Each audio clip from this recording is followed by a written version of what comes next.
میں ان لوگوں سے کہنا چاہ رہا ہوں جو مجھے دھمکیاں دے رہے ہیں، ایک بات یاد رکھو، میں جس دین پر چلتا ہوں نا، میں ان سے مخاطب ہوں، میں جس دین پر چلتا ہوں نا، میرے کو یہ دین ایسا چمن میں چل کے نہیں ملا، میرے کو یہ دین میرے کو بادشاہ کے محلوں سے نہیں ملا، میرے کو یہ دین مجھے نرم نرم قالین سے چل کر نہیں ملا، میرے کو یہ دین مجھے ملا تو بدر اور حنین سے ملا، یہ دین مجھے ملا تو احد سے ملا، یہ دین اگر مجھے ملا تو کربلا سے ملا۔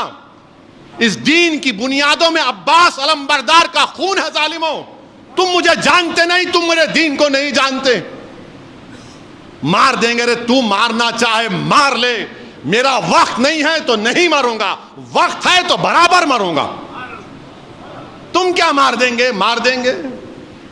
ارے ظالموں، قرآن میں اللہ لکھ رہا ہے کلو نفس ذائقۃ الموت، اور میں ان شیطانی طاقتوں سے کہہ رہا ہوں جو بولے مار دیں گے۔ ایک بات یاد رکھو، میں کوئی مرغی کا بچہ نہیں ہوں، ایک بات یاد رکھو، مرغی کا بچہ نہیں ہوں۔ بات کے حالات تم جانو، پھر میں اتنا آسانی سے جانے والا نہیں ہوں، پیٹھ نہیں دکھاؤں گا انشاءاللہ تعالی۔ تم کیا، تمہارے باپ بھی آ جائیں گے تو سامنے ٹھہروں گا میں انشاءاللہ تعالی۔ مگر یاد رکھو، مومن فنا نہیں ہوتا، مومن فنا نہیں ہوتا۔ اب کیسے نہیں ہوتا؟ موت کیا ہے؟ زندگی اور موت ایک حقیقت ہے نا؟ زندگی اور موت کے درمیان میں ایک حجاب ہے۔ تو ایک گھر سے دوسرے گھر کو جائیں گے آپ، تو فنا کیسے ہوئے؟ ایک گھر سے دوسرے گھر کو جا رہے آپ اور ہم، تو فنا کہاں سے ہوئے؟ تم فنا ہو جاؤ گے، ہم فنا نہیں ہوں گے انشاءاللہ تعالی۔ تمہاری نسلیں فنا ہو جائیں گی، ہم فنا نہیں ہوں گے۔ ہم ایک گھر سے دوسرے گھر کو منتقل ہوتے۔ مستدراک ایک حدیث کی مشہور کتاب ہے۔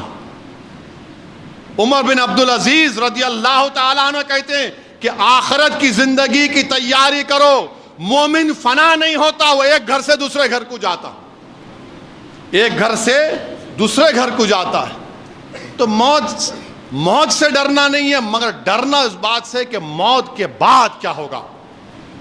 جب خبر میں جائیں گے، جب حساب کتاب ہوگا، جب پوچھا جائے گا، جب تم سے اور ہم سے پوچھا جائے گا، اور انشاءاللہ تعالی جب ہم کو رسول اللہ صلی اللہ علیہ وسلم کا چہرے مبارک دکھا جائے گا، تو ہم پکار کر کہیں گے یہ میرے آقا ہیں انشاءاللہ، میں ان کا امتی ہوں، یہ محمد صلی اللہ علیہ وسلم ہے۔ ہم ایک گھر سے دوسرے گھر کو منتقل ہوتے۔ مارنا ہے مارو، کیا کرنا ہے کرو۔ تم زہر دے کے مارے انہوں شہید ہو گئے، تم زہر دے کے مارے انہوں شہید ہو گئے، تم 2 فیٹ کے سے گولی مارے وہ شہید ہو گئے۔ اور شہید تو قرآن میں اللہ بول رہا ہے ان کو مردہ مت کہو، تم جب مرو گے تم مردہ رہو گے انشاءاللہ، تم جب مرو گے تم مردہ ہوگے، میں مردہ نہیں رہوں گا، میں مومن ہوں، گھر تبدیل کروں گا۔ کسی ایک شاعر نے ایک اچھا شعر کہا تھا، میری زندگی کا مقصد تیری دین کی سرفرازی، میری زندگی کا مقصد تیرے دین کی سرفرازی، میں اسی لیے مسلمان، میں اسی لیے نمازی،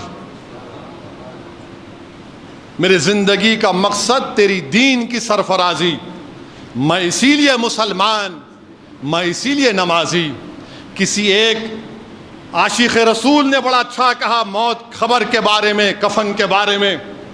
اب میں ان ظالموں سے کہہ رہا ہوں کہ پس مردن فرشتوں نے جو تلاشی لی تو بھلا کیا نکلا، پس مردن فرشتوں نے جو تلاشی لی تو کیا نکلا، فقط ایک دل کے گوشے سے خیال مصطفیٰ نکلا۔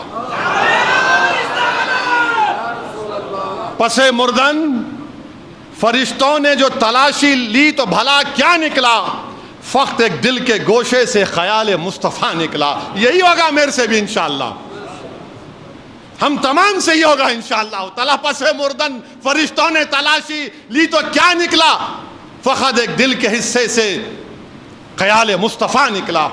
میرے بھائی یہ ہماری پہچان ہے، اور یہ ظالم جانتے نہیں، یہ مردہ لوگ ہیں، یہ جانتے نہیں۔ ایک صحابی رسول تھے ابو سعید خثیمہ رضی اللہ تعالیٰ عنہ، ضعیف ہیں، بیٹا بدر میں شہید ہو گیا، احد کی جنگ ہے، رسول اللہ صلی اللہ علیہ وسلم کا جا کر عرض کہتے رسول اللہ صلی اللہ علیہ وسلم آپ میرے لیے دعا کریے۔ اللہ کے رسول صلی اللہ علیہ وسلم پوچھتے ہیں کیا دعا کرنا چاہیے؟ تو بولے رسول اللہ صلی اللہ علیہ وسلم دعا کریے کہ میں احد کے جہاد میں شریک ہو سکوں اور مجھے اللہ شہادت دے دے۔ اور بولتے ہیں کہ جب جنگ بدر ہو رہی تھی تو میرے اور بیٹے میں یہ بحث ہوئی کہ میں جاؤں گا، تو ہم دونوں نے ڈرا کیا، خورا کیا، بیٹے کا نام اٹھا، بیٹا شہید ہو گیا الحمدللہ۔ اور کہتے ہیں ضعیف باپ کہتا ہے رسول اللہ صلی اللہ علیہ وسلم میں نے رات میں اپنے بیٹے کو خواب میں دیکھا جنت میں، اور کہہ رہا ابا جان جلدی آؤ میں آپ کا انتظار کر رہا ہوں۔ ارے ظالموں، ہم کو اسلام ایسے ملا۔ اللہ کے رسول صلی اللہ علیہ وسلم ان کے لیے دعا کرتے ہیں، وہ شہید ہو جاتے ہیں۔ حضرت انس رضی اللہ تعالیٰ عنہ احد کی جنگ میں ایک اور واقعہ کہ ایک صحابی رسول آ کر رسول اللہ صلی اللہ علیہ وسلم عرض کرتے ہیں رسول اللہ صلی اللہ علیہ وسلم میری صورت اچھی نہیں ہے، میرے وجود سے تھوڑا بدبو آتی، کیا اگر میں کل شہید ہو جاؤں تو اللہ کیا دے گا مجھے؟ اللہ کے رسول صلی اللہ علیہ وسلم فرماتے ہیں اگر تو جہاد میں شہید ہوگا تو اللہ تجھے جنت دے گا، تو شہادت کے اعلیٰ مقام پر پہنچے گا۔ وہ جنگ میں حصہ لیتے، شہید ہو جاتے، جب ان کی لاش کو دیکھتے ہیں تو چہرہ نورانی ہو جاتا، جسم سے خوشبو آتی ہے، اور رسول اللہ صلی اللہ علیہ وسلم فرماتے ہیں کہ جنت کی حوریں اس کے استقبال کے لیے کھڑی ہوئی ہیں۔ تم ہم کو مارتے مارو پیارے، کون روک رہا تم کو؟ میری زندگی اللہ لکھ دیا ہے جب میں اپنی ماں کے پیٹ میں تھا، میری ذلت، میری عزت، میری رزق، سب چیز اللہ لکھ چکا ہے، تم کیا لوگے مجھ سے؟